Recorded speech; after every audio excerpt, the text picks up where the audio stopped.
She worked 3 jobs, slept on a broken sofa in a studio apartment, no bigger than most people's bathrooms, and raised her daughter alone on prayers and pocket change. He owned a penthouse overlooking Central Park, ran a billion-dollar investment fund, and had more money than he could ever count. But when she walked into his penthouse for a job interview and did something no candidate had ever done before, both their lives would never be the same.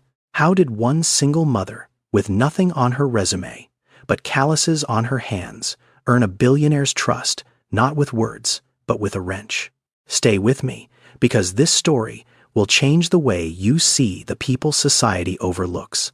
This is the story of Brianna Collins, a woman who proved that character is not written on a resume. It is written in what you do when no one is watching. It was a cold Thursday evening in Manhattan, the kind of evening where the wind cut through the streets like a blade, and the city lights reflected off wet pavement like scattered diamonds. High above it all, on the 52nd floor of one of the tallest residential buildings on the Upper West Side, a penthouse sat quietly in the dark. The floors were white marble cold under bare feet. The walls were made almost entirely of glass, giving a view of Central Park that most people only ever saw in magazines. The furniture was modern, clean, expensive. Everything in its place. Everything perfect. And everything empty. A coffee machine hummed softly in the open kitchen. It was one of those Italian machines that cost more than a used car. It brewed a perfect cup every time. But there was only one mug sitting beside it. There was always only one mug. Xavier Bennett stood by the window, looking out at the city below. He was 34 years old, tall, broad-shouldered, with deep brown skin and a clean-shaved head that made him look older than he was. He wore a simple gray t-shirt and sweatpants. No watch, no shoes, just a man standing alone in a room that was too big for one person. Xavier was the founder and CEO of Bennett Capital Partners, one of the most successful real estate investment firms in the country. His company bought old, run-down apartment buildings in low-income neighborhoods, renovated them from top to bottom, and rented them out at prices regular people could actually afford. Affordable housing. That was his thing. That was what made him different from every other man in a suit on Wall Street. He had started with nothing. Grew up on the south side of Chicago. His mother Gloria worked 2 jobs to keep the lights on. His father left when Xavier was 6 and never came back. Gloria raised him alone in a 1-bedroom apartment where the heat broke every winter and the landlord never fixed it. She died when Xavier was 16. Heart attack. Right there on the kitchen floor while she was making dinner. Xavier found her. He was the one who called the ambulance. He was the one who sat in the hospital waiting room alone because there was no one else to call. After that, Xavier made himself a promise. He would never be powerless again. He would never depend on anyone. And he would build something so big, so strong that no one could ever take it from him. And he did. By 25, he had his first million. By 30, his first 100 million. By 34, his net worth had crossed the billion-dollar mark. People called him a visionary. Forbes wrote about him. Business schools studied his model. He had everything the world said a man should want. But tonight, Xavier was just tired. Tired of the meetings. Tired of the handshakes. Tired of people who smiled at him because of what he had, not who he was. He took a sip of his coffee and sat down on the leather sofa. On the glass table in front of him sat a stack of resumes. Over 20 of them, all printed on thick, expensive paper. All from graduates of Harvard, Yale, Columbia, Wharton. Every single one of them perfect on paper. Perfect grades, perfect internships, perfect references. Xavier had interviewed every single one of them over the past 3 weeks. And every single one of them had left him feeling the same way. Empty. They all said the right things. They all sat up straight. They all smiled at the right moments and nodded at the right times. But none of them were real. None of them surprised him. None of them made him feel like they saw anything beyond the title and the money. He was looking for a personal assistant, someone who would be with him every day, in every meeting, in every decision, someone he could trust. And trust was the one thing Xavier could not find on a resume. He picked up one of the resumes and stared at it. Yale. Summa cum laude. 3 years at Goldman Sachs. Fluent in 4 languages. On paper, this person was perfect. But during the interview, Xavier had asked one simple question. What would you do if you saw something broken and no one asked you to fix it? The candidate had blinked, confused, and said I would report it to the appropriate department.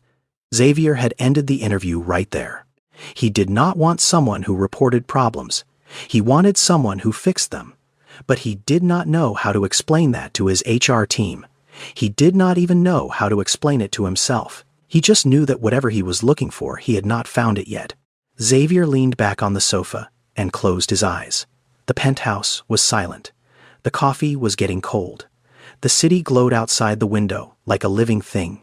Millions of people moving, talking, living their lives.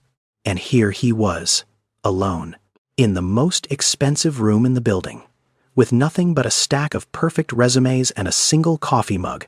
He did not know it yet, but the answer to everything he had been searching for was about to walk through his front door. The next morning, across the city in a neighborhood Xavier had never set foot in, a woman named Brianna Collins was already awake. It was 4:30 in the morning. The alarm had not gone off yet. It did not need to. Brianna's body had learned to wake up before the sun a long time ago.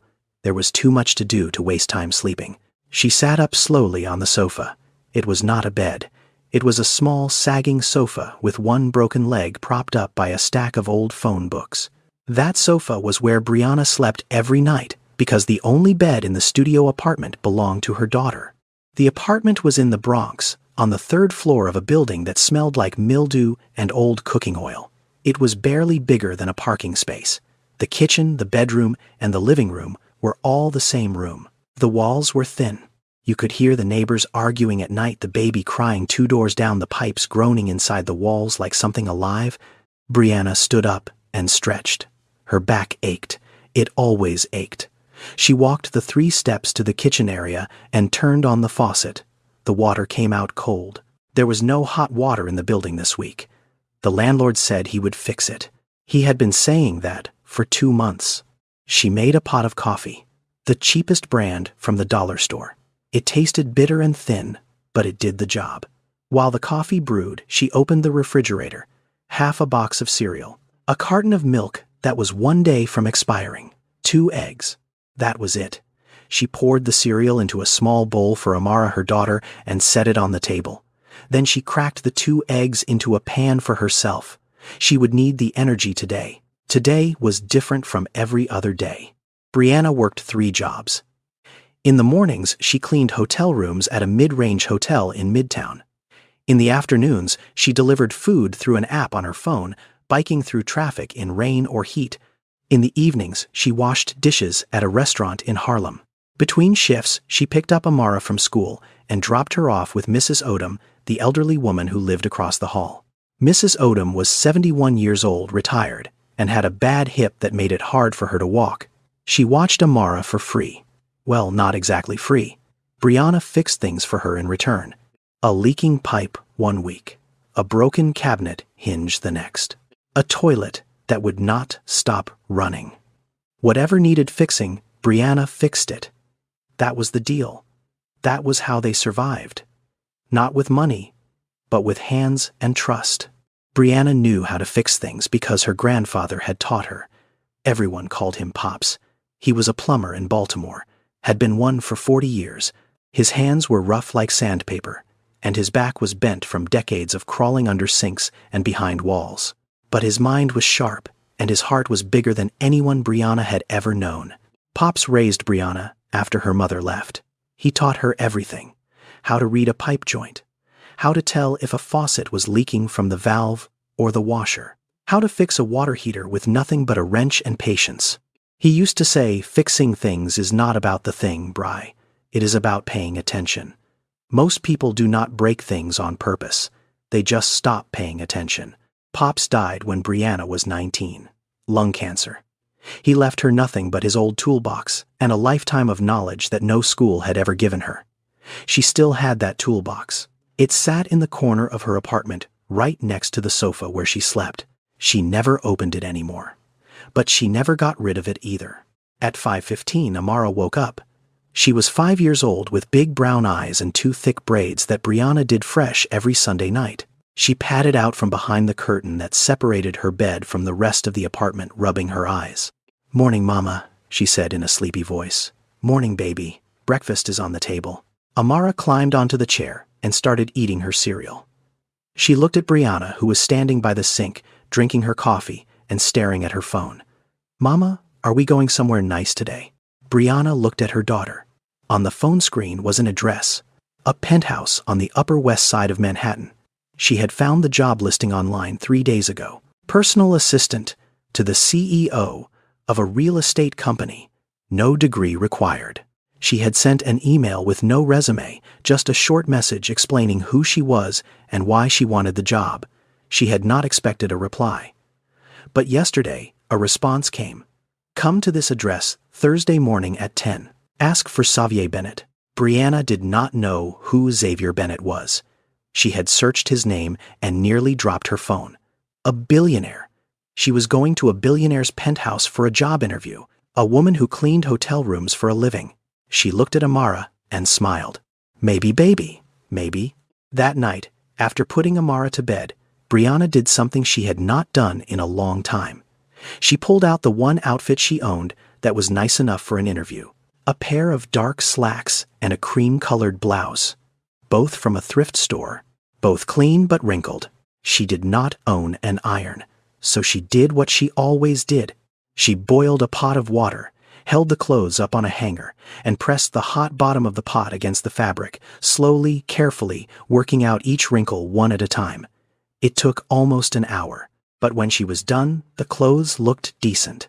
Not perfect, but decent. She hung them on the back of the door and lay down on the sofa. Through the thin wall she could hear the pipes groaning. Somewhere in the building a faucet was dripping. Brianna closed her eyes and listened to it. Drip, drip, drip. She knew exactly what was wrong. A worn washer, a 10-cent part that the landlord would never replace. She whispered into the dark, "Please, just let something good happen tomorrow. Just this once." Then she fell asleep. The next morning, Brianna dropped Amara off at Mrs. Odom's door at 7:30. "You look nice," Mrs. Odom said, looking Brianna up and down with a knowing smile. "Big day interview," Brianna said. "Uptown." Mrs. Odom raised her eyebrows.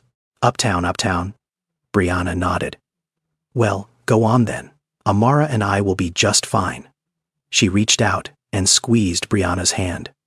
"You deserve this, child. Whatever it is, you deserve something good." Brianna squeezed back, but said nothing. She had stopped believing in deserving things a long time ago. She just believed in showing up. She walked to the subway station 6 blocks away. The morning air was sharp and cold. Her shoes, the nicest pair she owned, were black flats with a small scuff on the left toe. She had tried to cover it with a marker the night before. It almost worked. The subway ride from the Bronx to the Upper West Side took 45 minutes. Brianna stood the whole way because there were no empty seats.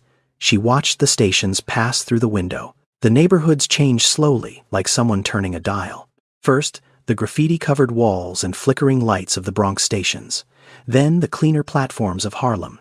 Then the polished tile and bright advertisements of the Upper West Side. When she came up from the station, the air felt different. Cleaner, quieter. The buildings were taller here. The sidewalks were wider. People walked with purpose, dressed in long coats and carrying leather bags. No one looked at Brianna. She was invisible here, just another face in the crowd. Or maybe not even that. She found the building easily. It was impossible to miss. A tall glass tower with a dark green awning and gold lettering above the entrance. A doorman stood outside in a pressed uniform with white gloves. Brianna took a deep breath and walked up to him. "Good morning," she said. "I have an appointment with Mr. Xavier Bennett, 10 o'clock. The doorman looked at her. His eyes moved slowly from her face to her shoes, from her shoes to her bag, a small worn purse she had owned for 6 years. His expression did not change, but Brianna could feel it. That look, the one that said, "You do not belong here." "Name?" he asked flatly. "Brianna Collins." He picked up a phone behind the desk and dialed. Brianna stood in the lobby and waited. The floor was marble polished, so clean she could see her own reflection in it. A woman in a fur coat walked past, trailing the scent of something expensive. A man in a suit talked loudly into his phone about stock options. No one looked at Brianna. She did not look down. She stood straight, shoulders back, chin up, just the way Pops taught her. You do not need to look rich to be worth something, he used to say. She held on to that now, like a rope. After what felt like forever, the doorman hung up the phone. 52nd floor. Private elevator on the left. Brianna walked to the elevator. The doors opened with a soft chime. Inside, the walls were lined with mirrors. She stepped in and pressed the button. It was brass cold under her fingertip. As the elevator rose, Brianna caught her reflection in the mirror. She saw herself clearly for the first time that morning. The blouse she had ironed with a pot. The slacks from the thrift store. The scuffed flats. The purse with the broken zipper she had sewn shut by hand. She looked at herself and saw every struggle, every long night, every skipped meal. But she also saw something else. She saw a woman who was still standing, still showing up, still climbing. The elevator slowed. The number on the screen read 52. Brianna took one last breath. The doors opened. What Brianna saw when the doors opened took her breath away. The penthouse stretched out before her like something from a movie. Floor-to-ceiling windows. A view of Central Park so wide it looked like a painting. Warm light from hidden fixtures. A kitchen with a marble island longer than her entire apartment. And silence. The deep, heavy silence of a place where only one person lived. Xavier stood near the kitchen island holding a cup of coffee. He wore a white dress shirt untucked with the sleeves rolled to his elbows. Dark slacks, no tie. He looked relaxed, but his eyes were sharp. Watching, always watching. Brianna Collins, he asked. Yes, sir. Come in, please. Have a seat. He gestured toward the living area where two large sofas faced each other across a glass table. Brianna stepped inside. Her shoes were quiet on the hardwood floor. She followed Xavier toward the sofas, but as she passed the kitchen, she heard it. Drip. She slowed down. Drip. Her head turned slightly to the left toward the sink. Drip. It was a sound most people would not even notice. Background noise. A tiny, steady beat of water hitting stainless steel. But to Brianna, it was loud. It was the loudest sound in the room. She knew what it was before she even looked. A leaking faucet. The kind of leak that starts small and gets worse over time. The kind of leak that costs you money on your water bill every month and ruins the finish on your sink if you leave it long enough. The kind of leak that a 10-cent rubber washer could fix in 5 minutes. Now, most people would have ignored it. Most people would have sat down on that expensive sofa, smiled politely, and answered whatever questions the billionaire asked them. Most people would not have said a word about a dripping faucet in someone else's home. But Brianna was not most people. She stopped walking. Xavier noticed. He turned around. Everything okay? He asked. Excuse me, Mr. Bennett, Brianna said. Do you mind if I... She did not finish the sentence. She was already walking toward the sink. Xavier stood there, his coffee cup frozen halfway to his lips. He watched as this woman, this stranger who had been in his home for less than 30 seconds, walked straight past his expensive sofas, past his glass table, past everything, and went directly to his kitchen sink. Brianna crouched down and opened the cabinet beneath the sink. She looked at the pipes, the valves, the connections. Her eyes moved the way a doctor's eyes move when reading a chart. Quick, focused, trained. She reached in and touched the cold water valve, gently feeling for vibration. Then she found it. The valve seat was worn, and the washer was not sealing properly. Now, here is something most people do not know. A dripping faucet is almost never a big problem. 9 times out of 10, it is a small rubber washer inside the valve that has gotten old and lost its shape. It is a part that costs less than $1. But most people call a plumber, pay $200, and the plumber replaces that same tiny washer in 5 minutes. Knowing where to look is the difference between a $200 problem and a 2-minute fix. Brianna knew where to look. She tightened the packing nut around the valve stem with her fingers. Just enough to compress the washer back into place. Not too tight. Tight enough. She listened. The dripping slowed. Then it stopped. Silence. Complete silence. Brianna stood up. She wiped her hands on the sides of her slacks because there was no towel nearby. She straightened her blouse, walked back to where Xavier was standing, and looked at him calmly. "Sorry about that," she said. "The dripping was going to bother me the whole interview." Then she sat down on the sofa. Xavier did not move. He stood there for a long moment, his coffee cup still in his hand, his eyes fixed on the woman who had just sat down across from him like she had done nothing unusual at all. He looked at her. Really looked at her. Not at her clothes, not at her shoes, not at the purse with the sewn-shut zipper. He looked at her hands. They were not soft. They were working hands. Hands that had fixed things, carried things, built things. Hands that had held a child and tightened a valve in the same morning. In that moment, something shifted inside Xavier Bennett. Something quiet but deep, like a key turning in a lock that had been stuck for years. 20 candidates from the best schools in the country had sat on that very sofa. 20 people with perfect resumes and perfect answers and perfect smiles. Not a single one of them had heard the Faucet. Not a single one of them had looked at his home and seen something that needed fixing. They had seen a penthouse. Brianna had seen a leaking faucet. Xavier didn't know it yet, but in that moment, the interview was already over. Brianna had already gotten the job. Xavier sat down across from Brianna. He placed his coffee cup on the glass table and leaned back.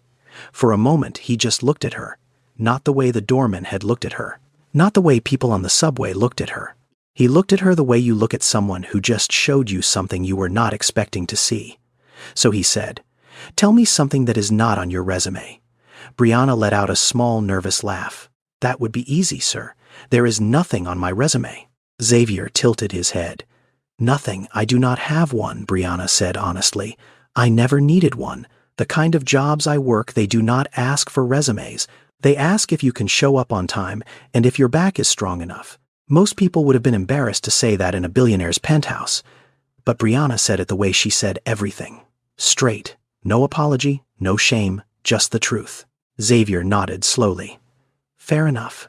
Then tell me something about yourself. Something real." Brianna thought for a moment. She looked down at her hands, the rough skin, the short nails, the small scar on her left thumb from a pipe fitting that slipped when she was 14. "My grandfather raised me," she said. "Everyone called him Pops. He was a plumber in Baltimore, 40 years. He could fix anything. Sinks, toilets, water heaters, radiators. If it had a pipe or a valve, Pops could make it work again. He sounds like a good man," Xavier said. "He was the best man I ever knew," Brianna said quietly. "He taught me everything. Not just about plumbing. About life. He used to say something that I never forgot." "What was that?" Brianna looked up at Xavier. "He said fixing things is not about the thing. It is about paying attention. Most people do not break things on purpose. They just stop paying attention." The room went quiet. Xavier did not respond right away. He just sat there staring at Brianna like she had reached inside his chest and pulled out something he had been carrying for years without knowing it. Because that sentence, those simple words from an old plumber in Baltimore, described exactly what Xavier had been feeling about his company, his team, his entire life. People around him had stopped paying attention. They showed up. They did their jobs. They said the right things. But they did not see what was right in front of them. They did not notice what was broken. And here was a woman who noticed a dripping faucet in a stranger's kitchen within 30 seconds of walking through the door. "Brianna," Xavier said, leaning forward, "I am going to be honest with you. I have interviewed over 20 people for this position. Graduates from Harvard, Yale, Columbia, people with perfect grades and perfect internships and perfect answers to every question I asked." And Brianna asked. "And not one of them noticed my faucet was leaking." Brianna blinked. She did not know what to say. Xavier continued. "Do you know why I hold interviews here instead of at my office?" "No, sir." "Because an office is a performance space. People walk in. They sit where you tell them to sit. They say what they think you want to hear, and they leave. But a home is real. A home tells you the truth. And I wanted to see if anyone who walked in here would see the truth." He paused. "You are the first person who did." Brianna felt heat rise to her face. She was not used to being praised. She was used to being overlooked. "Mr. Bennett," she said, "I appreciate that. I really do. But I should be honest with you too. I do not have a college degree. I have never worked in an office. I do not know how to use Excel. I do not know how to schedule meetings or answer phones the way a real assistant does. I know I am not what you are looking for on paper." Xavier smiled. It was the first real smile she had seen from him. "Paper," he said, "is the last thing I am looking for." He leaned back and folded his arms. "I can teach you Excel in a week. I can teach you email scheduling, filing, all of it. Those are skills. Skills can be learned by anyone willing to put in the work. But what you did just now, walking into a stranger's home and fixing something without being asked, that is not a skill. That is character, and character cannot be taught." Brianna sat very still. Her heart was beating fast, but she kept her face calm. "Can you start Monday?" Xavier asked. Brianna stared at him. "Excuse me, Monday. Can you start Monday?" "Mr. Bennett, are you serious?" "I do not joke about hiring decisions, Brianna." She opened her mouth. Then she closed it. Then she opened it again.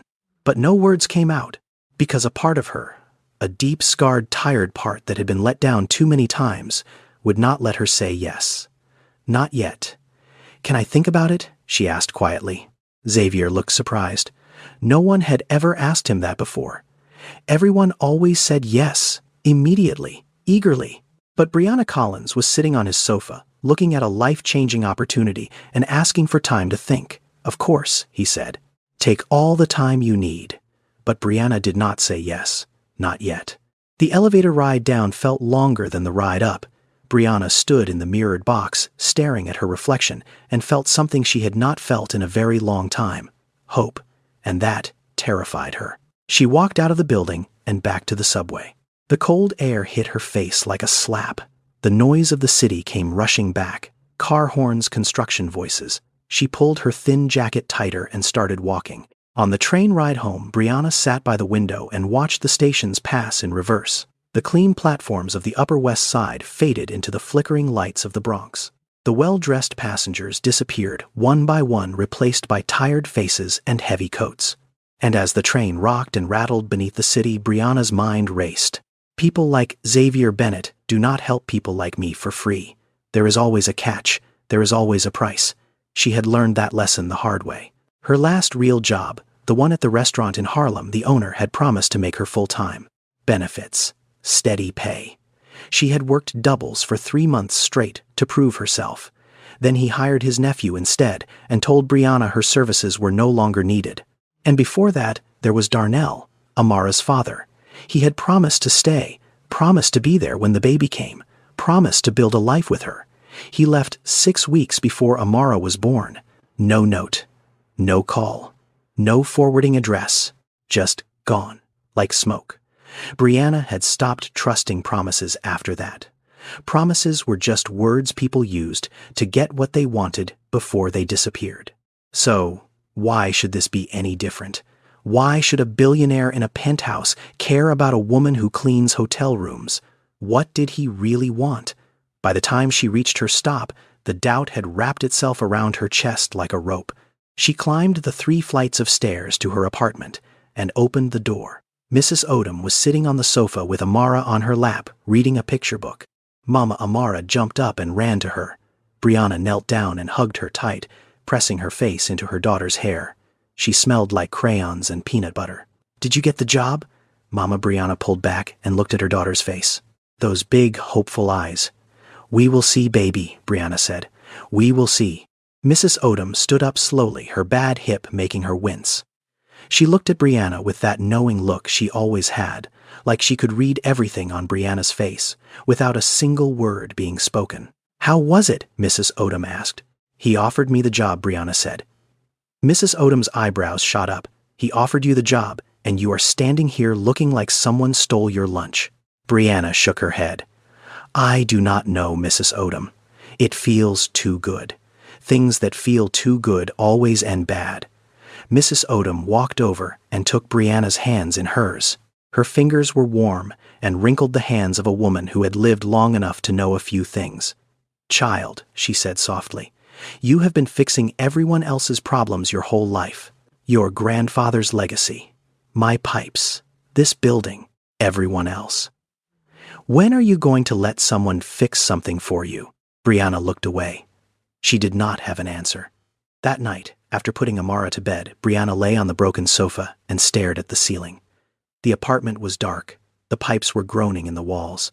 Somewhere above her, a neighbor was watching television with the volume too loud. She turned her head and looked at the corner of the room. Pop's toolbox sat there right where it always sat. Old, dented, covered in scratches. She had not opened it in months, but it was always there, like a quiet reminder of who she was and where she came from. Amara's voice came back to her, small and clear, like a bell. Pops would say, "Go for it." And Mrs. Odom's words, "Let someone fix something for you for once." Brianna closed her eyes.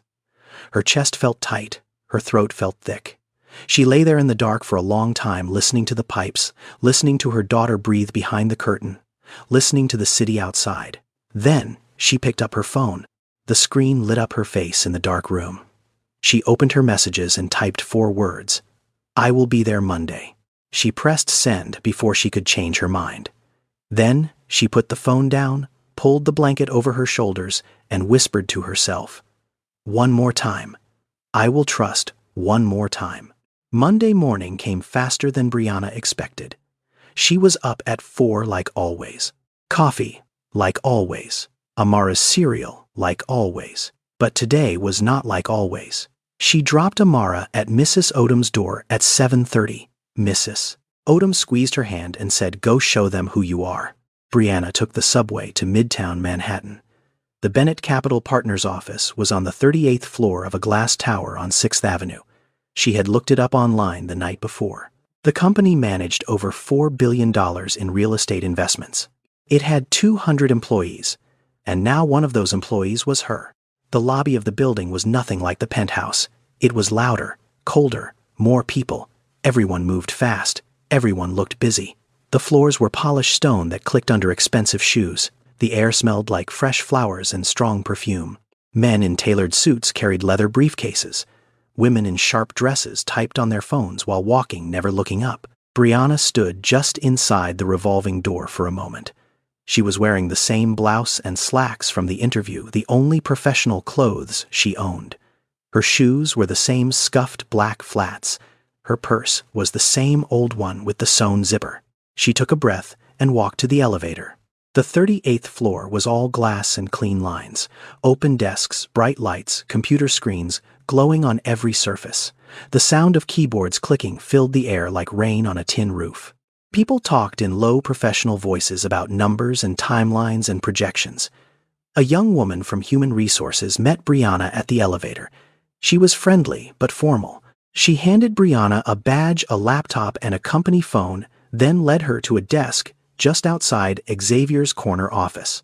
"This is your workstation," the woman said.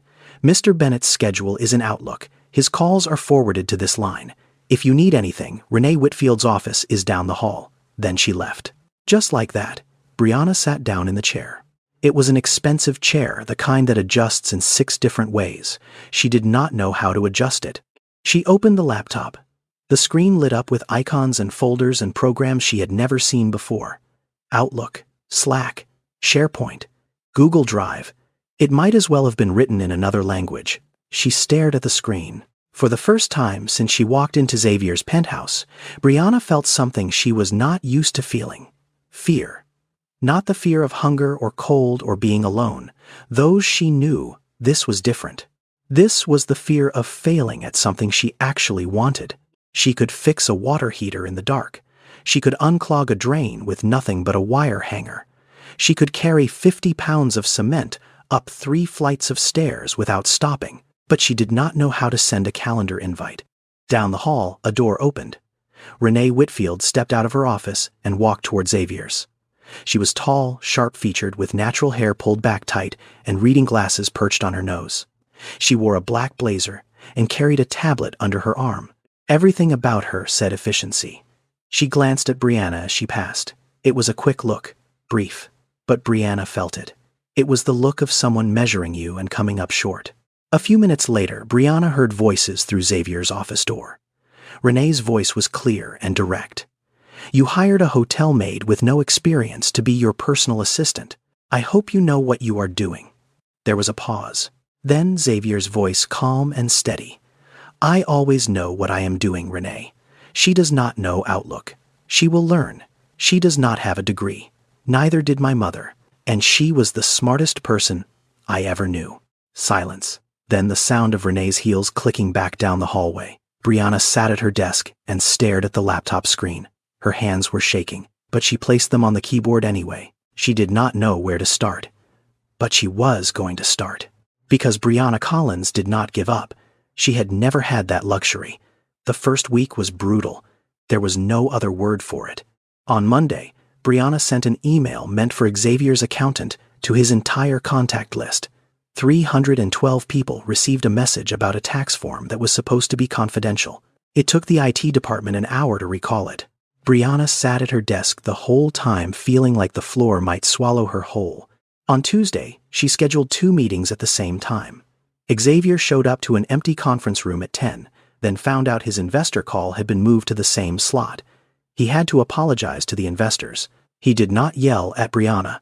He did not even frown. He just said, double-check the calendar before you confirm. Always. On Wednesday, she printed a 60-page report on the wrong paper size.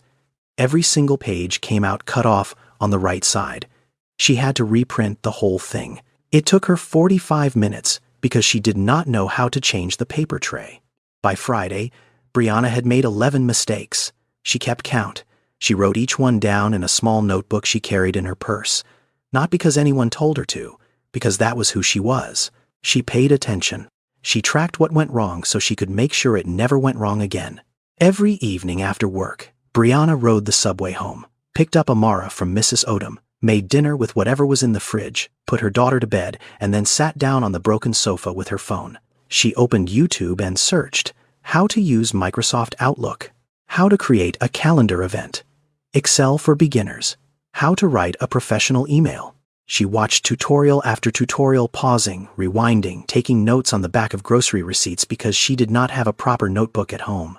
She practiced on her phone, creating fake events, writing fake emails, learning the language of the professional world, one video at a time. She studied until 1 in the morning, sometimes later.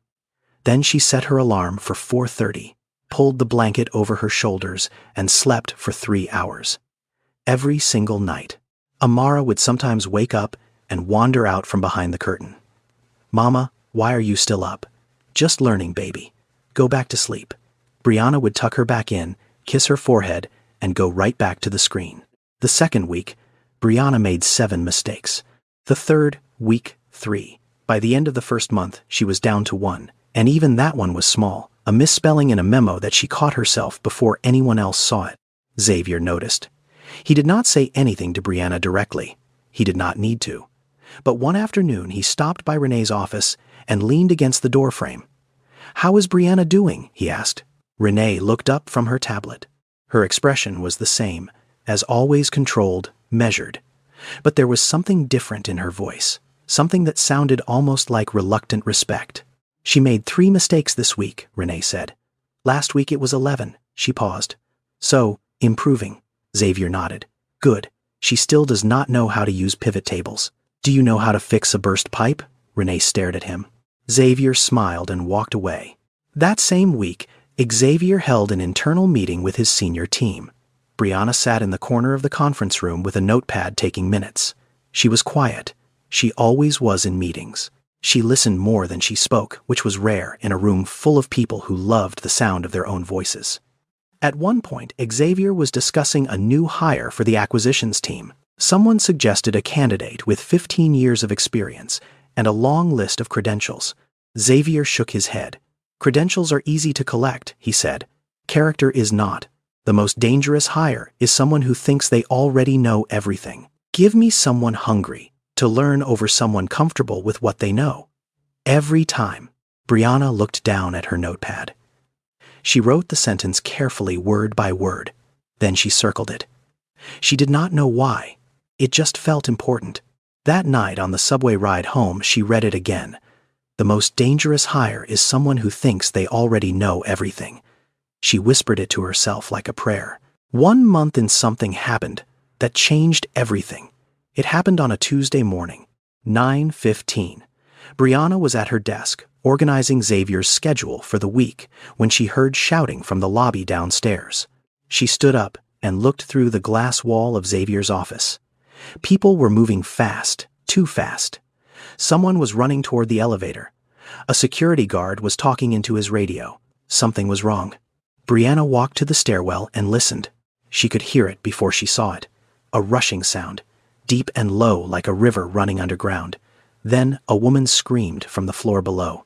Brianna took the stairs down to the ground floor. When she pushed open the stairwell door, she stopped. Water. Everywhere. It was spreading across the marble lobby floor in a thin, steady sheet, pouring out from under the door that led to the basement utility room. The floor was already covered. People were stepping back, lifting their bags, pulling their shoes away from the water like it was something dangerous. Renee was in the middle of the lobby phone, pressed to her ear, her voice sharp. "What do you mean 3 to 4 hours? We have investors arriving in 45 minutes. I do not care about your schedule. Get someone here now." She hung up and turned to Xavier, who had come down from his office. His face was calm, but his jaw was tight. "Building maintenance says the plumber cannot get here until this afternoon," Renee said. "A pipe burst in the basement. They think it is a main line." Xavier looked at the water creeping across the floor. The lobby of Bennett Capital Partners, one of the most respected investment firms in Manhattan, was flooding. And in less than an hour, a group of foreign investors would walk through the front door, expecting a polished professional environment. "Can we move the meeting?" Xavier asked. "To where?" Renee replied. "Every conference room is booked, and the investors are already on their way from the airport." Xavier rubbed his forehead. Around him, people were panicking. Someone suggested putting towels on the floor. Someone else suggested calling the fire department. No one knew what to do. No one knew where the water was coming from or how to stop it. No one except Brianna. She had been standing near the stairwell door, watching, listening. Her eyes moved from the water on the floor to the door leading to the basement. She had been in that basement before. 2 weeks ago, she had gone down there to find a replacement light bulb for Xavier's office lamp. She had noticed the utility room then. She had noticed the pipes. She had noticed the layout. Without saying a word, Brianna walked across the wet lobby floor. Her shoes splashed in the shallow water. She pushed open the basement door and disappeared down the stairs. The basement was dim and damp. The sound was louder here. A hissing, spraying sound, like a garden hose left on full blast. Water was pooling on the concrete floor, running toward a drain that could not keep up. Brianna moved quickly. She found the utility room at the end of the hall. The door was unlocked. Inside, the walls were lined with pipes, valves, gauges, and electrical panels. Most people would have looked at it and seen chaos. Brianna looked at it and saw a system. Now here is something that most people do not know but should. Every building, whether it is a house, an apartment, or a 40-story office tower, has a main shut-off valve. It is the one valve that controls all the water coming into the building. If a pipe bursts and water is flooding everywhere, the very first thing you should do is find that valve and close it. It will stop the water immediately. But here is the problem. 9 out of 10 people who live or work in a building have no idea where that valve is. They have never looked for it. They have never been told. And when an emergency happens, they panic, they call someone, and they wait. Meanwhile, the water keeps coming. Brianna did not wait. She scanned the wall of pipes and found the main valve in under 30 seconds. It was a large red handle near the bottom of the wall, partially hidden behind a shelf. She grabbed it with both hands and turned it clockwise, hard. The valve was stiff, had not been turned in years, but Brianna was strong. She forced it shut. The hissing stopped. The water stopped. Just like that. Then she followed the pipes to find the source of the burst. It did not take long. A coupling joint on one of the secondary lines had come loose. It was not a crack. It was not a major break. It was a fitting that had vibrated itself free over time, probably from years of water pressure and no maintenance. A wrench and 10 minutes would fix it. Brianna found a toolbox on the shelf next to the valve. She opened it, pulled out an adjustable wrench, and went to work. She tightened the coupling, checked the seal, then slowly reopened the main valve, watching carefully for any drip or spray. Nothing. The pipe held. She wiped her hands on her slacks, closed the toolbox, and walked back upstairs. When she stepped into the lobby, the water had already started to recede. Maintenance workers were mopping the floor. Renee was on the phone again. Xavier was standing by the elevator, arms crossed, watching the cleanup. Brianna walked past everyone without a word and went back to her desk on the 38th floor. She sat down, opened her laptop, and continued working on Xavier's schedule. Like nothing had happened. 20 minutes later, the investors arrived. The lobby was clean.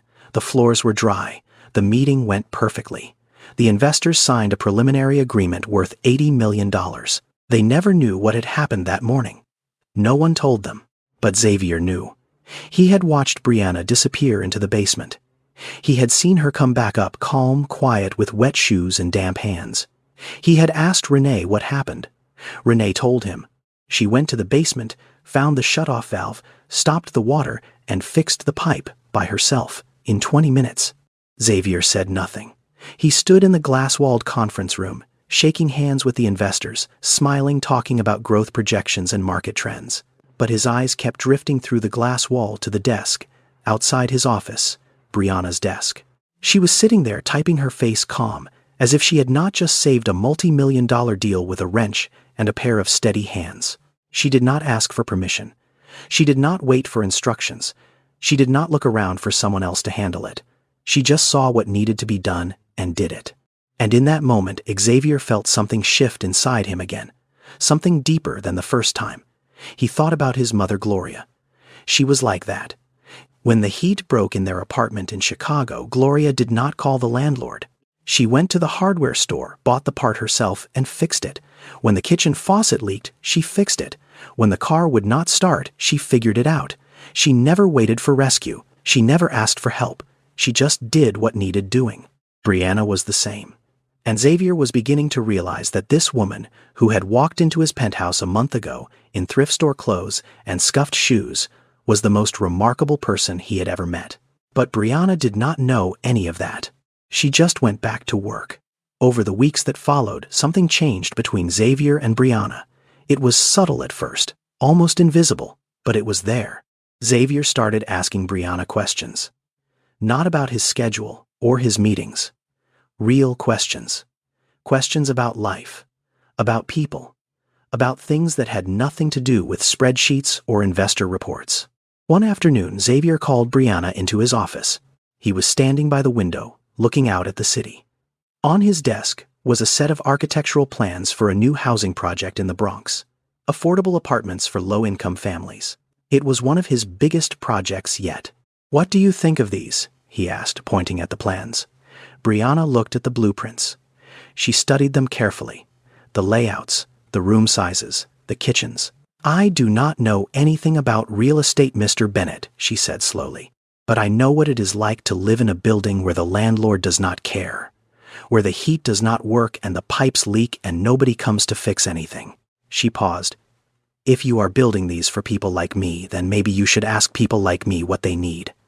Xavier stared at her.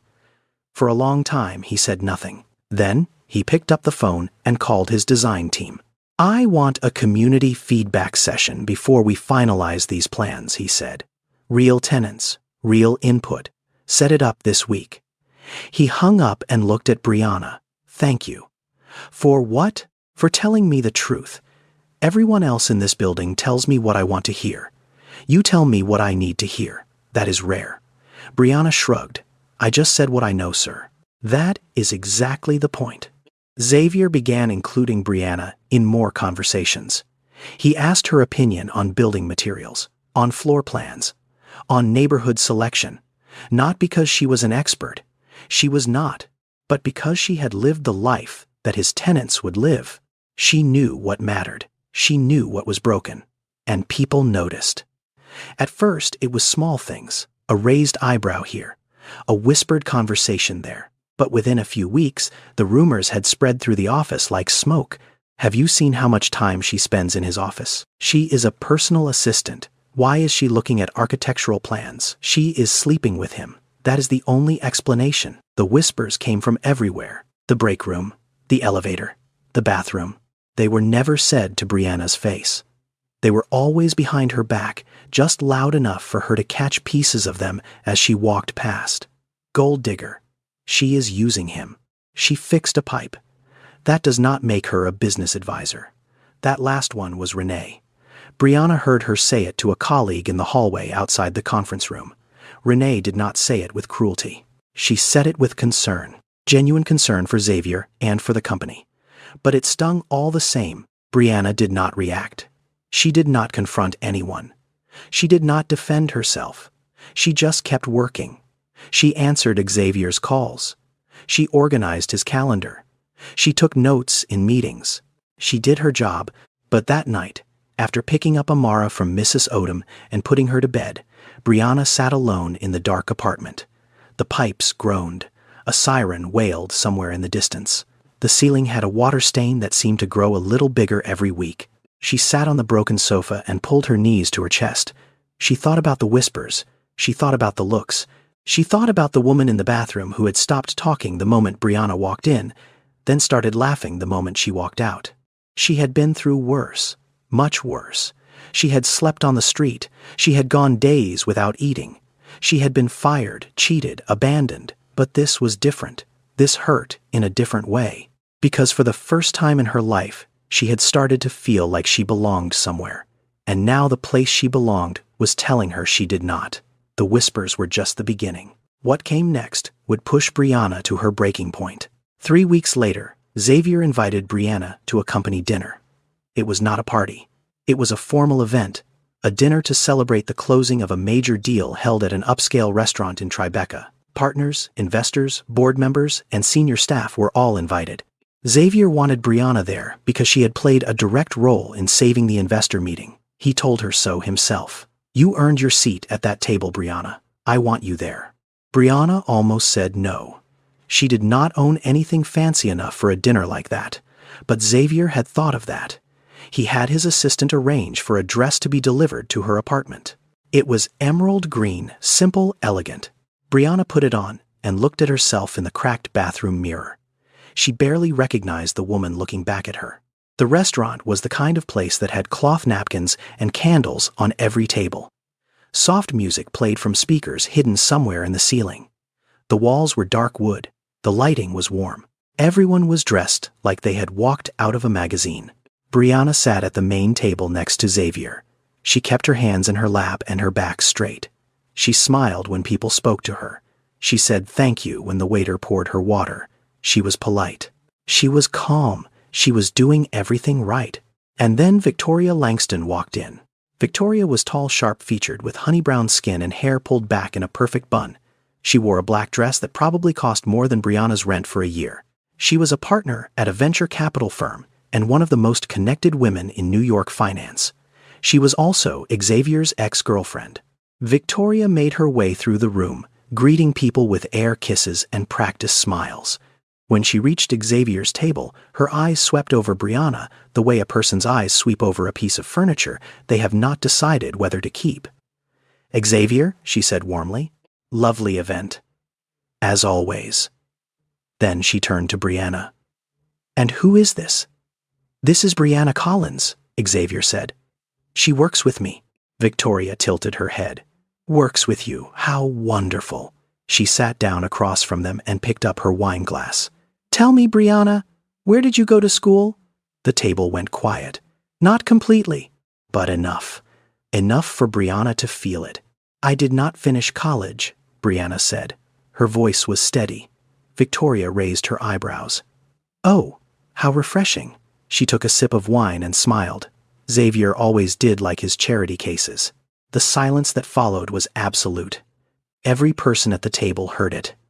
Every person froze. The waiter stopped mid-pour. Someone coughed nervously. Brianna felt her face burn. She felt the old, familiar feeling rising up from her stomach. Shame, anger, the urge to shrink, to disappear, to be invisible again. But she did not shrink. She did not look away.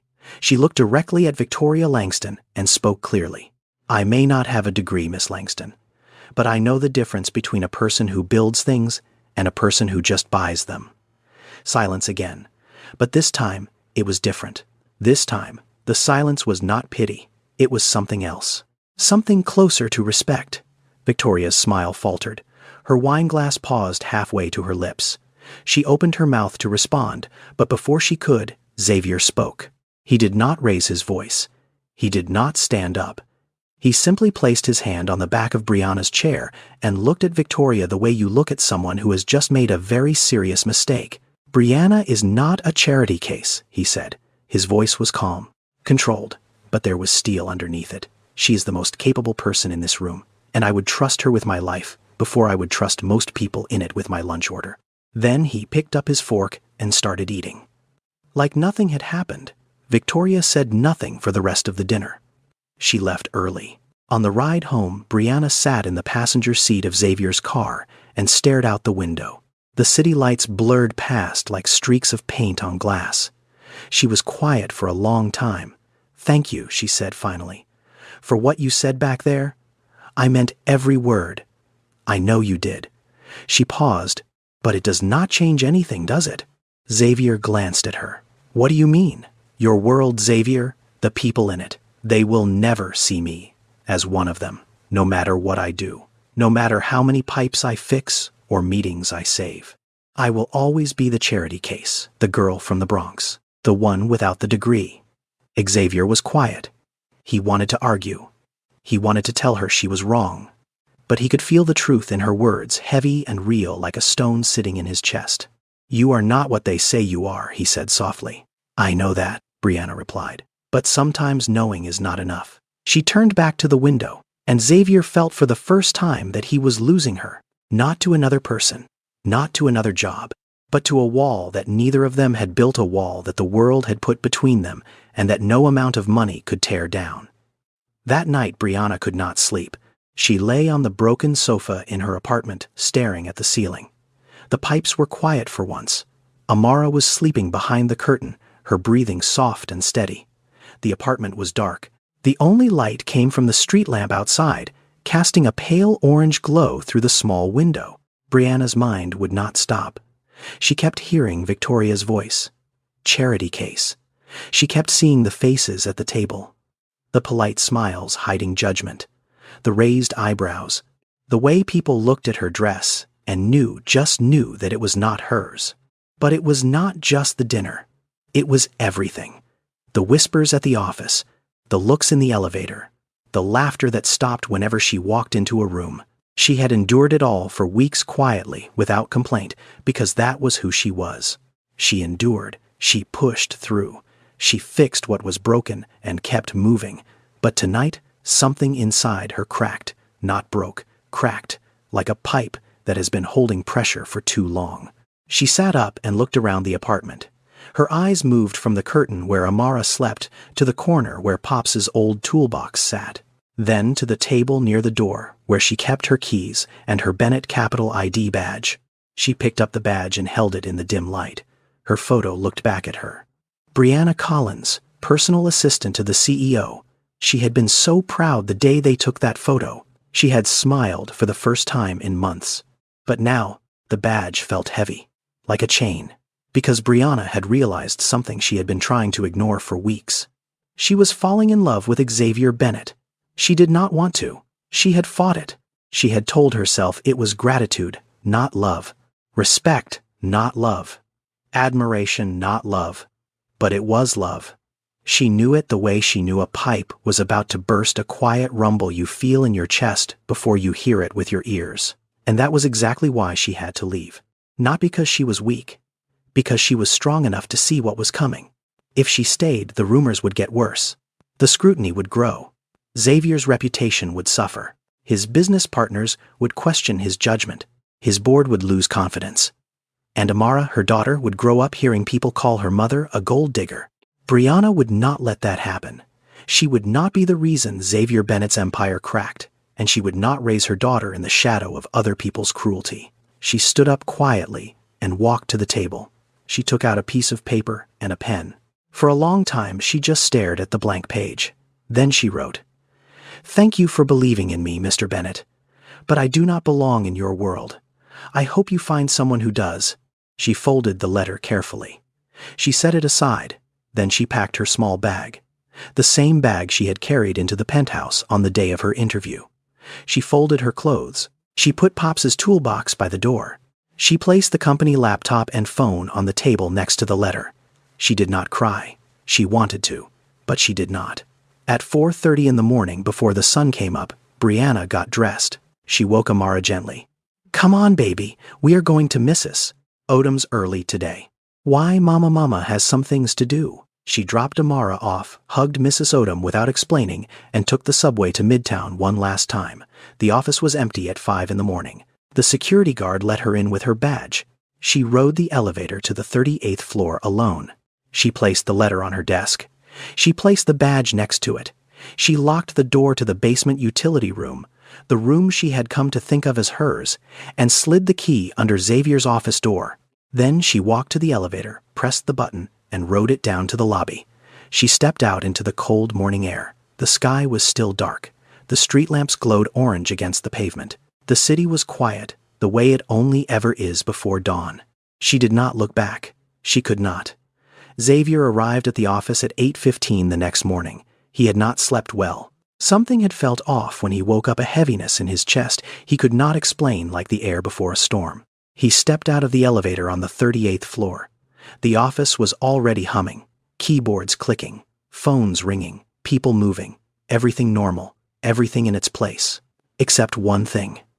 Brianna's desk was empty. Xavier slowed down. He looked at the desk. The laptop was there, closed, centered perfectly on the surface. The company phone sat beside it, and next to the phone was a folded piece of paper. And on top of the paper was her ID badge, face up with her photo, looking at the ceiling. Xavier picked up the letter. He unfolded it. His eyes scanned the words. Then he read them again. Then a third time. "Thank you for believing in me, Mr. Bennett. But I do not belong in your world. I hope you find someone who does." His hand started shaking. It was a small shake, barely visible, but it was there. He stood in the middle of the open office, surrounded by 200 people, and felt completely alone. He read the line again. "I do not belong in your world." And something inside him cracked. Because he had heard those words before. Not from Brianna, from his mother. Gloria Bennett had said almost the exact same thing over and over her whole life. "People like us do not get to have nice things, Xavier. I am just a cleaning lady. I do not belong in those places." She had worked herself to death, believing that. She had cleaned hotel rooms and office buildings and rich people's houses, and she had never once believed she deserved more. She had never once asked for help. She had never once stopped working long enough to let someone take care of her. And she died. Right there, on a kitchen floor in Chicago. Alone. Exhausted. 43 years old. Xavier had made a promise that day. Standing in a hospital hallway at 16 years old, wearing a t-shirt 2 sizes too big because it was the only clean one he had. He promised himself he would never let another person live like that. He would never let another person believe they were not good enough. He would never stand by and watch someone destroy themselves with the lie that they did not belong. And now Brianna was doing exactly that. The same words, the same lie, the same disappearing act. Xavier folded the letter carefully and slid it into his jacket pocket. He walked into his office and closed the door. He stood by the window and looked out at the city. He did not call anyone. He did not check his emails. He just stood there. A few minutes later, there was a knock. Renee opened the door and stepped in. She was holding her tablet ready to review the morning schedule, but she stopped when she saw Xavier's face. "What happened?" she asked. Xavier did not turn around. "She left." Renee paused. "Left? What do you mean she left, Brianna?" "She is gone. She left a letter on her desk." Silence. Renee stood there for a moment. Then she set her tablet down slowly. "What did the letter say?" Xavier's jaw tightened. "She said she does not belong in my world." More silence. Renee did not say anything. She did not offer advice. She did not say, "I told you so." She just looked at Xavier Bennett, the man she had worked beside for 6 years, the man she had seen close billion-dollar deals without breaking a sweat, and for the first time, she saw him break. "I let her leave," Xavier said quietly. "I let her think she was not good enough. And I did nothing." He turned away from the window, grabbed his car keys from the desk, and walked toward the door. "Where are you going?" Renee asked. Xavier did not answer. He walked past her through the office, into the elevator. He did not tell his driver. He did not tell his secretary. He got into his car and drove. He was going to find her. He had to. Xavier drove to the Bronx. He did not know Brianna's exact address. She had mentioned her neighborhood once in passing during one of their conversations. She had said it was near a bodega with a green awning and a laundromat that smelled like bleach. That was all he had. It was strange driving through these streets. Xavier Bennett, the man whose name was on buildings in Midtown Manhattan, was now crawling through the Bronx in his Porsche looking for a green awning.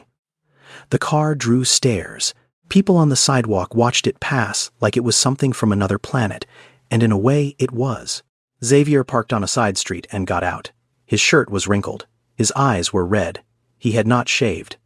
He looked nothing like the man who appeared in Forbes magazine. He looked like a man who had not slept and could not stop thinking about a letter that said 7 words that cut deeper than any business loss ever had. He started walking. He went into a bodega on the corner. "Excuse me, do you know a woman named Brianna Collins? She has a little girl, about 5 years old." The man behind the counter shook his head. Xavier tried the laundromat next door. Same question, same answer. He walked 2 more blocks. He asked a woman pushing a stroller. She did not know Brianna. He asked an old man sitting on a folding chair outside a barber shop. The man shrugged and went back to his newspaper. For the first time in his adult life, Xavier Bennett had no leverage, no phone call to make, no assistant to dispatch, no checkbook to open. He was just a man walking through a neighborhood he did not know, asking strangers for help, and no one was helping. He kept walking, block after block. His expensive shoes were getting dusty. His legs were tired. The sun was hot. He passed cracked sidewalks and overflowing trash cans and buildings with broken windows. He saw children playing in a fire hydrant spray. He saw a woman hanging laundry on a fire escape. He saw the world that Brianna came from, the world she had described to him, and for the first time he did not just hear about it, he was standing in it. After almost 2 hours, Xavier found himself on a narrow street lined with old brick apartment buildings. A small grocery store sat on the corner. Across the street, an elderly woman was sweeping the steps of her building. She moved slowly, favoring her left side, wincing every few steps. Xavier walked up to her. "Excuse me, ma'am. I am looking for someone. A young woman named Brianna Collins. She lives around here. She has a daughter named Amara." The woman stopped sweeping. She looked at Xavier from his shoes to his face. Her eyes were sharp, suspicious. "Who are you?" she asked. "My name is Xavier Bennett. I was her employer." Was Xavier paused. "She left, and I need to find her." The woman leaned on her broom. "You are the one from the office, the rich one." "Yes, ma'am. She told me about you." The woman studied him for a long moment. Her eyes moved across his face like she was reading something written there. "Why are you here? What do you want from that girl?" Xavier took a breath. "I am not here to hurt her. I am here because I made a mistake. I let her believe she was not good enough. I let her walk away, thinking she did not matter, and I need to tell her that she is wrong." The old woman said nothing for a while. The broom rested against her hip. A pigeon landed on the railing behind her. The street was quiet. "My name is Mrs. Odom," she said finally. "I live across the hall from Brianna. I have known that girl for 3 years. I watched her work herself half to death every single day just to keep food on the table for her baby." She pointed the broom at Xavier. "If you hurt her, there will not be a building tall enough for you to hide in. Do you understand me?" "Yes, ma'am, I understand." Mrs. Odom looked at him one more time, then she nodded slowly. She went back to her old job, night shift, housekeeping at the Grand Royale Hotel on 44th Street. She starts at 10. Xavier felt his chest loosen for the first time all day. "Thank you," he said. "Thank you so much." Mrs. Odom turned back to her sweeping. "Do not thank me. Just do not make me regret it." Xavier drove to the Grand Royale Hotel. He parked across the street at 9:45. The hotel was mid-range, 12 stories, glass doors, a small awning. Not fancy, not run down. Just a working hotel in the middle of Manhattan. He sat in his car and waited. At 10 minutes past 10, he saw her. Through the glass doors of the side entrance, the employee entrance, he could see the hallway leading to the back of the hotel. And there she was, Brianna was pushing a housekeeping cart down the hallway. She wore a gray uniform buttoned to the collar with the hotel logo on the chest. Her hair was pulled back. Her shoes were flat and practical. She moved the way she always moved. Steady, quiet, focused. There she was, working, fighting, like she always did. Xavier waited until 11:30. He knew hotel workers usually got a short break after the first 90 minutes. He walked to the side entrance and stood outside, leaning against the wall, hands in his pockets. The night air was cool. The city hummed around him. Taxis passed. People walked by. No one noticed the billionaire standing outside the employee door of a hotel. At 11:32, the door opened. Brianna stepped out into the night air. She was holding a paper cup of something hot. Tea, probably. She took a breath and tilted her head back, eyes closed, letting the cool air wash over her face. She looked tired, the kind of tired that sleep does not fix. Then she opened her eyes, and she saw him. She froze. The cup stopped halfway to her lips. Her body went still like a person who has just heard a sound in the dark and is not sure if it is real. "Xavier," she whispered. "Hi, Brianna." They stood there, 10 feet apart. The fluorescent light from the hallway behind her spilled out onto the pavement, casting a pale glow across both of them. Somewhere inside the hotel, an industrial washing machine was rumbling. The smell of bleach and detergent hung in the air. "What are you doing here?" Brianna asked. Her voice was careful, guarded. "Looking for the person who fixed my faucet." Brianna closed her eyes for a moment.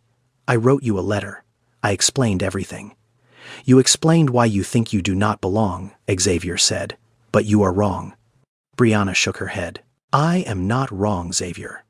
Look at where I am. Look at what I am wearing." She gestured at her uniform. "I am a hotel maid. I clean toilets for a living. I make $12 an hour. Your world eats people like me alive. You saw what happened at that dinner. You heard what they said. I heard what one person said. One person who does not matter. It is not just one person. It is everyone. Your staff, your partners, your whole world. They look at me and they see someone who does not belong. And they are right. They are not right." Xavier. "My mother cleaned toilets for a living." Xavier's voice was quiet, steady, but underneath it, something was shaking. "She cleaned other people's houses so I could have a home. She scrubbed other people's bathrooms so I could eat dinner. She worked double shifts and night shifts and holiday shifts. She never took a day off. She never asked for anything. And she was the strongest person I ever knew." He paused. The washing machine rumbled in the distance. "Until I met you." Brianna looked away. Her eyes were shining. She blinked fast, trying to hold it in. "I am not asking you to be in my world," Brianna, Xavier said. He took a step closer. "I am asking you to let me be in yours." Brianna looked up at him. "What?" "Your world. The one where you wake up at 4:30 and work 3 jobs and fix pipes and raise a daughter by yourself and never give up. That world. I want to be in it. I want to understand it. I want to stand next to you in it. Not above you. Next to you." A tear slid down Brianna's cheek. She wiped it quickly with the back of her hand the same way she always did, fast, like she did not have time to cry. "Why?" she asked. "Why do you care this much?" "Because you are the only person in my life who sees what is broken and fixes it without being asked. Because you told me the truth when everyone else told me what I wanted to hear. Because every day since you left that faucet in my penthouse has been working perfectly, and every day since you left nothing else in my life has." Brianna laughed. A small, wet, broken laugh. The kind that comes out when you are trying not to cry and failing. "That is a terrible reason," she said. "It is the best reason I have." They stood there for a long moment. The night air moved between them. The city breathed.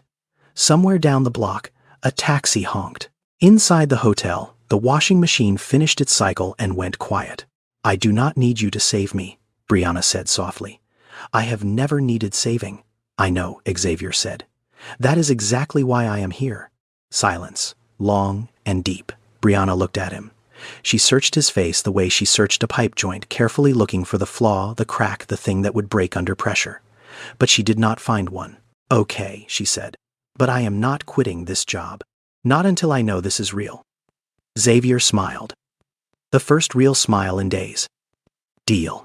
Brianna took a sip of her tea. It was cold now. She did not care. She leaned against the wall next to him shoulder to shoulder, both of them standing outside the employee entrance of a mid-range hotel on 44th Street in the middle of the night. It was not a penthouse.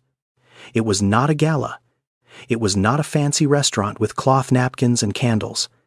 It was a hallway that smelled like bleach. And it was the most honest place either of them had ever been. Brianna did not come back to Bennett Capital as Xavier's personal assistant. She was very clear about that. I am not going back to answering your phones and scheduling your meetings, she said. That was never the right job for me. We both know that. Xavier agreed, because he had already thought about it, and he had a different idea. Bennett Capital had a facilities management department, a small team that handled building maintenance, repairs, equipment, and vendor coordination for all the company's properties. It was not a glamorous department. It did not make headlines or close deals, but it was essential. And it needed someone who understood buildings from the inside out, someone who could look at a broken pipe and know the difference between a quick patch and a real fix, someone who paid attention. Brianna started in the department the following Monday. Her title was Facilities Coordinator. Her job was to assist the building operations team with inspections, maintenance scheduling, and emergency repairs across Bennett Capital's portfolio of properties. It was not a favor. It was not charity. It was a job that matched her skills. And Brianna was good at it from day one. She still kept her night shift at the hotel. She worked at Bennett Capital from 8 in the morning until 4 in the afternoon, picked up Amara from school, spent the evening with her, then went to the Grand Royale from 10 to 6. She slept 4 hours a night, sometimes 3. It was hard, it was exhausting, but it was honest, and for Brianna, honest was all that mattered. Xavier also did something else. He enrolled Brianna in a certificate program at Bronx Community College. It was a plumbing and building maintenance certification, a 12-month program that met 2 evenings a week. Now, most people do not know this, but community colleges across America offer hundreds of certificate programs that do not require a 4-year degree. Programs in plumbing, electrical work, HVAC building, maintenance, medical coding, and dozens of other fields. They are affordable, they are practical, and they lead directly to real jobs with real salaries. For people like Brianna, people who already had the skills but not the credentials, a certificate could be the difference between $12 an hour and $30. Brianna started classes in September. Tuesday and Thursday nights, 6 to 9. Mrs. Odom watched Amara. Brianna came home smelling like PVC cement and copper flux her notebooks, full of diagrams and code references. She was learning things Pops had taught her years ago, but now she was learning the language for them, the official names, the building codes, the regulations. She was turning instinct into expertise. And slowly, carefully, things between Brianna and Xavier began to change. It did not happen all at once. There was no grand gesture, no dramatic declaration. It was small things, quiet things. Xavier started coming by her desk around noon with 2 sandwiches from the deli across the street. They would eat together in the break room, talking about work, about buildings, about Amara's latest drawings from school. On weekends, Xavier started visiting the apartment in the Bronx. Not to take Brianna somewhere fancy, just to be there. He sat on the floor with Amara and built towers out of blocks. He read her bedtime stories in funny voices that made her laugh so hard she snorted. He helped Brianna fix the cabinet door in the kitchen that had been hanging crooked for months. One Saturday afternoon, Amara looked up at Xavier with her big brown eyes and asked, "Are you Mama's friend?" Xavier looked at Brianna. She was standing by the stove, stirring something in a pot, trying very hard to pretend she had not heard the question. Xavier smiled. "I am trying to be," he said. Amara thought about this for a moment. Then she nodded satisfied and went back to her coloring book. At the office, something else was shifting. Renee Whitfield, who had once questioned everything about Brianna's presence, was starting to see her differently. Brianna was not the best employee at Bennett Capital. She was not the most polished or the most educated, but she was the most consistent. She showed up every day. She did her work without complaint. She learned fast, and she was the only person in the entire company who told Xavier Bennett when he was wrong. One afternoon, Renee overheard Brianna on the phone with a contractor who was trying to overcharge for a routine repair. Brianna's voice was calm but firm. "That is a $40 coupling joint, and you know it. I will not approve a $600 invoice for a 10-minute fix. Send me a revised estimate, or I will find someone who will." Renee stood in the hallway and listened. When Brianna hung up, Renee walked past and said nothing. But later that day, she was standing by the coffee machine with a colleague, and the colleague asked, "So what do you think of the new facilities girl?" Renee took a sip of her coffee. "Maybe I was wrong about her."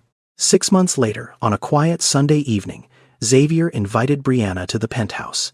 It was only the second time she had been there. The first time, she had walked in for a job interview and fixed a leaking faucet before sitting down. That felt like a lifetime ago. The Penthouse looked the same. The marble floors, the glass walls, the view of Central Park stretching out below like a dark green ocean in the fading light. The coffee machine still hummed in the kitchen. But something was different this time. There were 2 mugs on the counter. Not 1, 2, Brianna noticed. She did not say anything, but she noticed. Xavier led her to the kitchen. He opened a drawer near the sink and took out something small. He held it up between his thumb and finger. It was a rubber washer, old, worn, slightly misshapen. The same washer Brianna had found inside his faucet the day they met. "You kept it?" Brianna asked, surprised. "It is the most important thing anyone has ever given me," Xavier said, "and you did not even know you were giving it." He set the washer on the counter and poured her a cup of coffee. They sat on the sofa, the same sofa where Brianna had sat during her interview, and Xavier began to talk. He told her about his mother.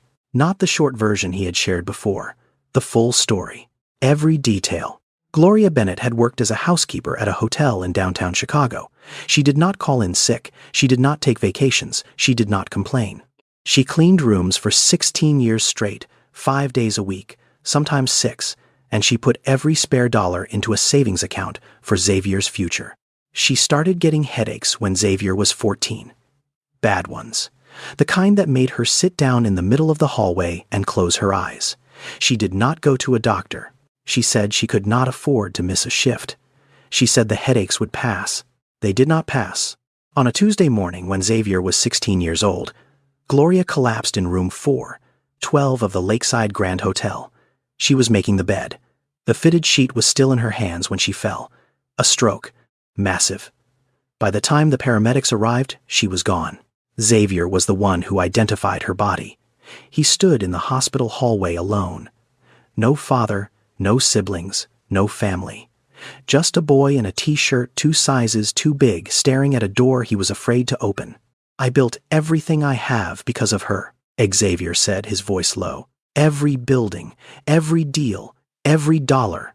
I built it all because I was terrified that if I stopped, if I was not rich enough, strong enough, I would not be able to protect the people I love. I would lose them the way I lost her." He paused. His hands were clasped together.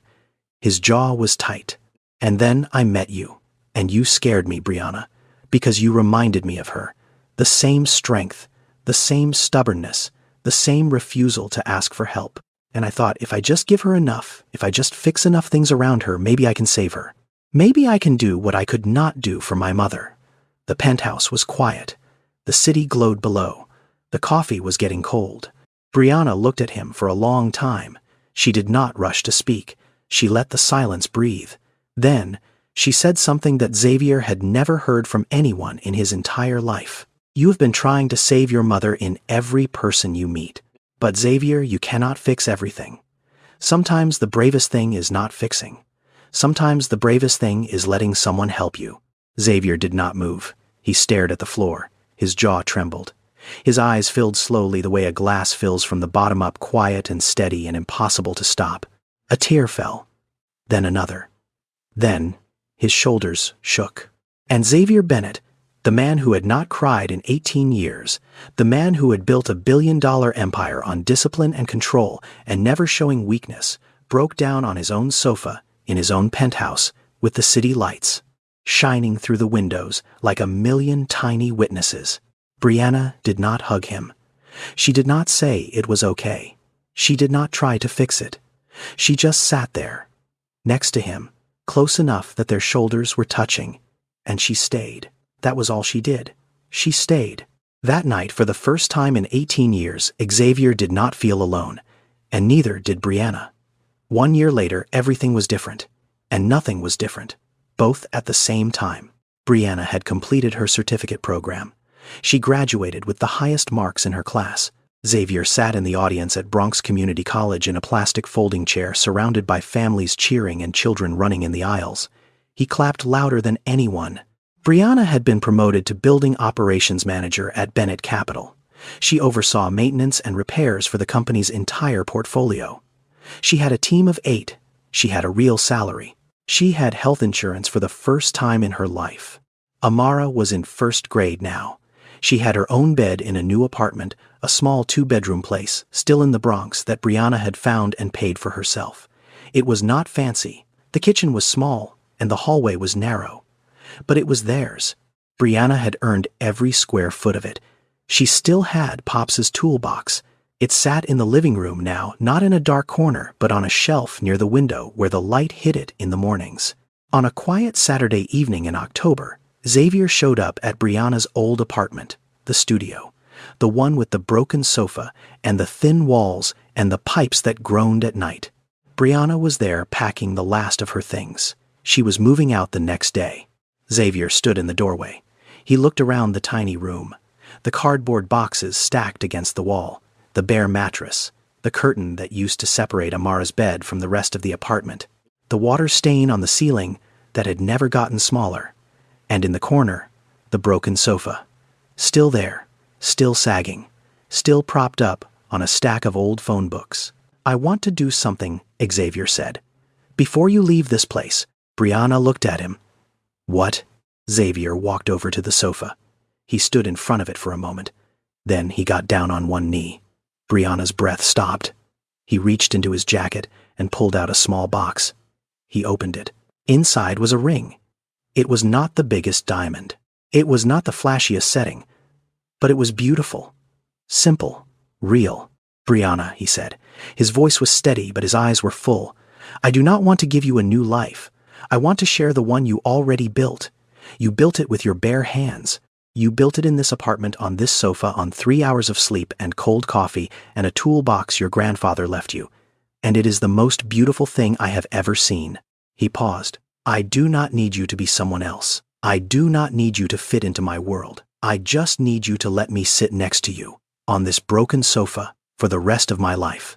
Brianna looked at him. Her eyes were wet. Her hands were shaking. She looked at the ring. She looked at the sofa. She looked at the apartment where she had cried herself to sleep more times than she could count. The apartment where she had prayed for something good to happen. The apartment where she had whispered into the dark just this once, "Let something good happen." "Yes," she whispered. "Yes, Xavier. Yes." From behind the curtain, a small voice screamed. "Mama said yes." Amara came running out and launched herself onto Xavier's back, nearly knocking him over. He laughed and caught her. Brianna laughed and cried at the same time, and the 3 of them sat on that broken sofa tangled together, holding on tight. The sofa was broken. The apartment was small. The ring was not the biggest, but it was the most real thing either of them had ever felt. The wedding was small. That was intentional.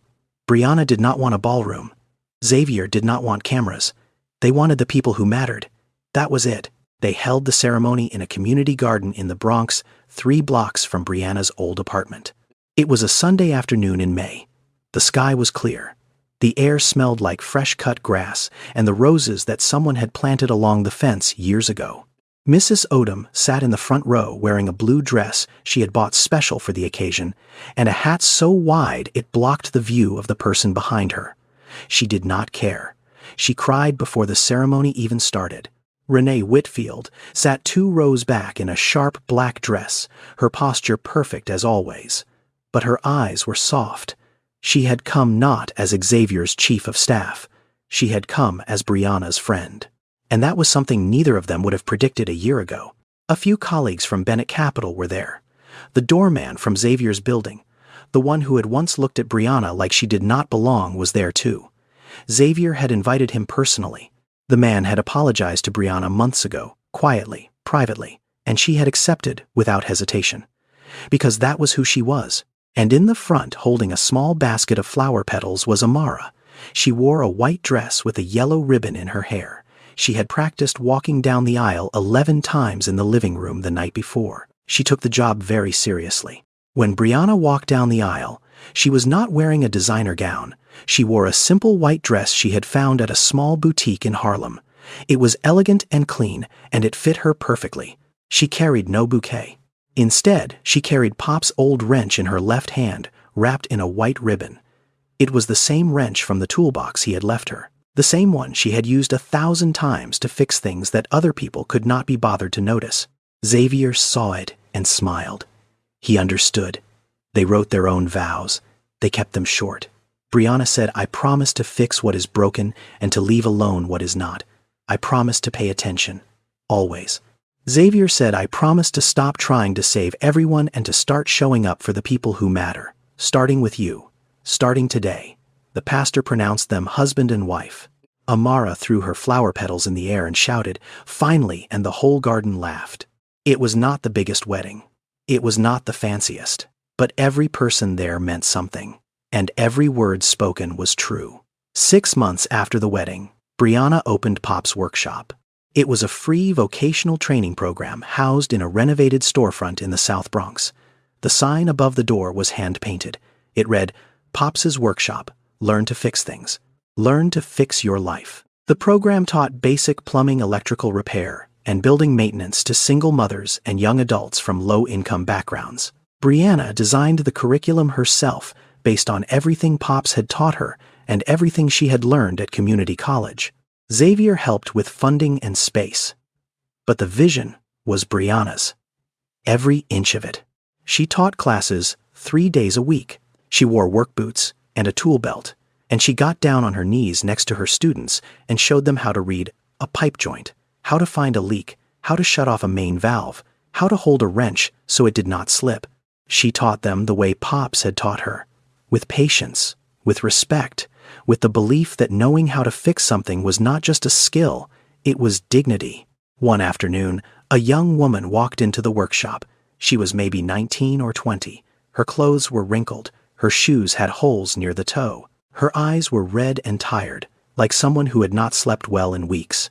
She stood in the doorway and looked around at the workbenches and the tools and the students, and she looked like she might turn around and leave. But she did not leave. She walked up to Brianna and said in a voice that was barely above a whisper, "Can you teach me? I do not have any skills. I do not have anything." Brianna looked at the young woman. She saw the tired eyes, the worn shoes, the fear. She saw herself, standing in the doorway of a penthouse, holding a wrinkled blouse she had ironed with a pot, wondering if she was enough. Brianna smiled. "That is exactly what I said once." She pulled out a chair. "Sit down. Let me tell you a story about a leaking faucet." And as Brianna began to speak, Xavier watched from the doorway of the workshop. He did not interrupt. He did not need to. His heart was full. He had everything he had ever wanted. Not because of the money, not because of the buildings, or the deals, or the title, but because the woman he loved had taken every hard thing life had thrown at her and turned it into something that would help someone else stand up. That is what this story is about. Not money, not romance, not fairy tales. It is about character. It is about what you do when no one is watching and no one is asking. Brianna proved that the moment she fixed a faucet in a stranger's kitchen, she did not do it for a reward. She did not do it to impress anyone. She did it because something was broken, and she knew how to fix it. That is character. And character does not need a degree. It does not need a title. It does not need permission. The world tells single mothers they are not enough. It tells them they need more education, more experience, more credentials, more everything. Brianna proved that being enough has nothing to do with diplomas or bank accounts. It has to do with showing up. It has to do with paying attention. It has to do with refusing to walk past something broken when you have the hands to fix it. And sometimes the people who fix things for a living are the same people who can fix what is broken inside us. Xavier was a billionaire with a penthouse and a view of Central Park, and he could not fix the loneliness inside his own chest. But a woman with a wrench and a 10-cent washer could. Because she did not try to fix him, she just stayed. And sometimes staying is the bravest repair of all. Now, I want to be honest with you for a moment. This story is fictional. Brianna and Xavier are not real people. I made them up, but the struggles in this story are very real. There are millions of Briannas out there right now. Single mothers working 2 jobs, 3 jobs, sleeping 4 hours a night, skipping meals so their children can eat. People with incredible skills that the world does not value because those skills did not come with a diploma. I wrote this story because I believe we need to change the way we see people, not through their resumes, not through their zip codes, not through the clothes they wear or the car they drive, but through their actions, through what they do when no one is watching. If you are a Brianna watching this right now, if you are someone who feels invisible, someone who has been told you are not enough, someone who works harder than anyone around you and still feels like the world does not see you, I want you to know something. Your hands tell a story that no degree ever could. The calluses on your palms, the strength in your back, the knowledge in your fingers, that is your resume, and it matters. You matter. Pops said it best. Fixing things is not about the thing. It is about paying attention. Pay attention to the people around you. Pay attention to the ones the world overlooks, because you never know. The person fixing your faucet today might be the person who fixes your heart tomorrow. Tell me in the comments, have you ever been judged for what you look like instead of what you can do? Or have you ever met someone who completely surprised you with who they really were? I would love to hear your story. If this video made you feel something, share it with someone who needs to hear it today. You never know whose life might change because of a story about a leaking faucet and a woman brave enough to fix it. There is another story coming soon that I think will move you even more. Subscribe and hit the notification bell so you do not miss it. Thank you so much for watching. May you always be seen for who you truly are, not for what you have. And may you never walk past something broken when you have the hands to fix it. God bless you.